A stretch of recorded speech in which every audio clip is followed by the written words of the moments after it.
గ్రామీణ పేదల కడుపు కొట్టేందుకు కేంద్ర ప్రభుత్వం పూనుకుందని, అందులో భాగంగానే ఉపాధి హామీ పథకంలో అనేక మార్పులకు శ్రీకారం చుట్టిందని సిపిఐ సీనియర్ నాయకులు మోదుగుల పార్థసారథి, సిపిఐ సూళ్లూరుపేట మండల కార్యదర్శి తొండ రమణయ్యలు ఆవేదన వ్యక్తం చేశారు. మన దేశ గ్రామీణ నిరుపేదల వలసలను, ఆకలి బాధలను, ఆత్మహత్యలను నివారించడానికి 2006వ సంవత్సరంలో అప్పటి ప్రభుత్వ హయాంలో వామపక్ష పార్టీల ప్రతిపాదనలతో రూపుదిద్దుకున్న మహాత్మాగాంధీ జాతీయ గ్రామీణ ఉపాధి హామీ చట్టాన్ని పార్లమెంట్లో ఆమోదించబడితే గ్రామ స్వరాజ్యం కొరకు కలలుగన్న మహాత్మాగాంధీ పేరుతో గ్రామాల నుండి వలసలను, ఆకలి బాధలను, ఆత్మహత్యలను నివారించిన ఈ పథకాన్ని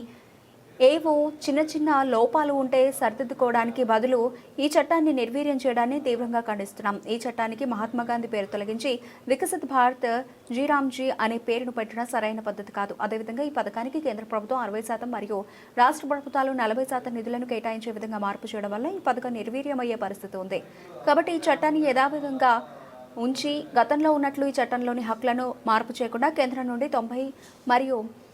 ఆయా రాష్ట్రాల నుండి 10% నిధులను ఇచ్చి యథావిధంగా ఉంచుతూ ఈ చట్టంలోని లోపాలను గుర్తించి వాటిని నివారించాలని కోరుతున్నారు. ఆయన వెంట సిపిఐ నాయకులు ఇలప నాగేంద్రబాబు, పట్టణ కార్యదర్శి ఆనందబాబు, లక్ష్మమ్మ, ఆబోతుల బాలయ్య, బాలు శ్రీనివాసులు, కోటయ్య, వ్యవసాయ కార్మిక సంఘ నాయకులు తదితరులు పాల్గొన్నారు. కేంద్ర ప్రభుత్వం గ్రామీణ ప్రజానీకం యొక్క గొంతు నొక్కేటువంటి విధంగా ఈ రోజున పోరాడి సాధించుకున్నటువంటి మహాత్మా గాంధీ జాతీయ గ్రామీణ ఉపాధి హామీ చట్టాన్ని నిర్వీర్యం చేసేటువంటి దిశగా వికసిత భారత్ జీ రామ్జీ అనేటువంటి పేరుతో చట్టంగా ఉన్నటువంటి దాన్ని పథకంగా మార్పు చేస్తూ, అంటే పేద ప్రజలకు హక్కుగా ఉండేటువంటి ఉపాధి హామీ చట్టాన్ని ప్రభుత్వాల యొక్క దయలాగా మార్చేసి గ్రామీణ ప్రజల కడుపు కొట్టేటువంటి విధంగా ప్రభుత్వం వ్యవహారం చేస్తా ఉంది. నిన్న చదివినటువంటి బడ్జెట్ లో కూడాను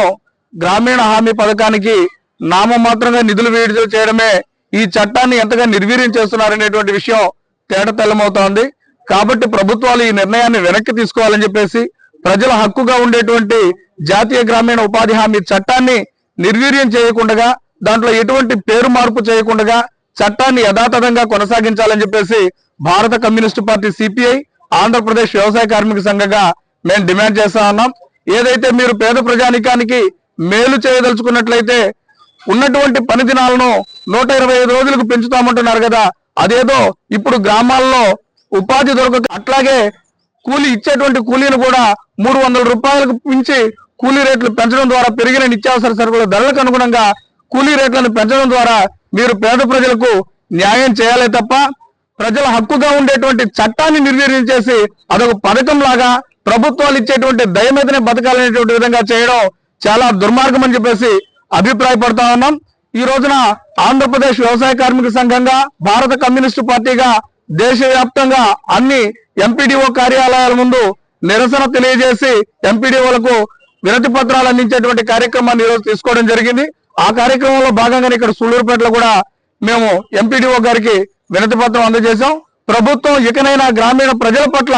నిర్లక్ష్య వైఖరి వీడి గ్రామీణ ప్రజలకు మేలు చేయకూడడం ద్వారానే వికసిత భారత్ అవుతుంది తప్ప కార్పొరేట్లకు ఉడికించేసేటువంటి ప్రభుత్వాల ద్వారా వికసిత భారత్ రాదనేటువంటిది గుర్తుంచుకోవాలని చెప్పేసి, అలా కాని పక్షంలో ఇదే రకమైనటువంటి ప్రజా వ్యతిరేక విధానాలను కొనసాగిస్తే భారత కమ్యూనిస్టు పార్టీగా, ఆంధ్రప్రదేశ్ వ్యవసాయ కార్మిక సంఘంగా